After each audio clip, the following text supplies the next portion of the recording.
একটি গণতান্ত্রিক রাষ্ট্রে সরকারি দল বিরোধী দল থাকবে। ঐক্যবদ্ধ বাংলাদেশ বলতে এই না যে সবাইকে সরকারে থাকতে হবে, জানালেন বিএনপির নবনির্বাচিত সংসদ সদস্যরা। দুপুরে শহীদ জিয়া ও খালেদা জিয়ার সমাধিতে শ্রদ্ধা জানাতে আসেন বিএনপি স্থায়ী কমিটির সদস্য ডাক্তার AZM জাহিদ হোসেন ও সাবেক প্রতিমন্ত্রী এহসানুল হক মিলন। দুয়া ও মোনাজাত সহ সমাধিতে শ্রদ্ধা জানান তারা। বলেন, বিগত ফেসিবাদের সময় ধ্বংসপ্রাপ্ত সরকারি প্রতিষ্ঠানগুলোকে নতুন করে গড়ে তোলাই হবে নতুন সরকারের বড় চ্যালেঞ্জ। তারেক রহমানের নেতৃত্বে মানুষের অর্থনৈতিক মুক্তি ও মানবাধিকার প্রতিষ্ঠা করে একটি নতুন বাংলাদেশ গড়ে তোলার প্রত্যয় জানান তারা।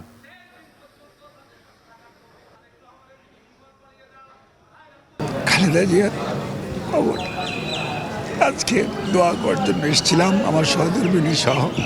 আল্লাহর কাছে দোয়া করি আল্লাহ যেন ওনাদের খবরকে বেহেশতের বাগান বানিয়ে দেন। বাংলাদেশ ঐক্যবদ্ধ অর্থ এই না যে সবাইকে সরকারি দল হতে হবে। গণতন্ত্র মানে হচ্ছে সরকারি দল থাকবে, বিরোধী দল থাকবে, তাদের মত প্রকাশের স্বাধীনতা থাকবে এবং তাদের নির্ভয়ে নির্বিঘ্নে বাংলাদেশের সংবাদপত্র তার দায়িত্ব পালন করতে পারবে। সকল প্রতিষ্ঠান গণতান্ত্রিকভাবে চলবে। এটাই হচ্ছে ঐক্যবদ্ধ বাংলাদেশ হিসাবে সামনের দিকে এগিয়ে চলার রাস্তা।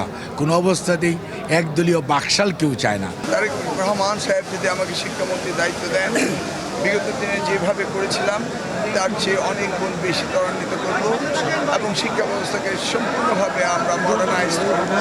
যা আন্তর্জাতিক পরিমণ্ডলে যে শিক্ষা ব্যবস্থা রয়েছে সেই শিক্ষা ব্যবস্থার সাথে তাল মিলিয়ে আমরা চলব।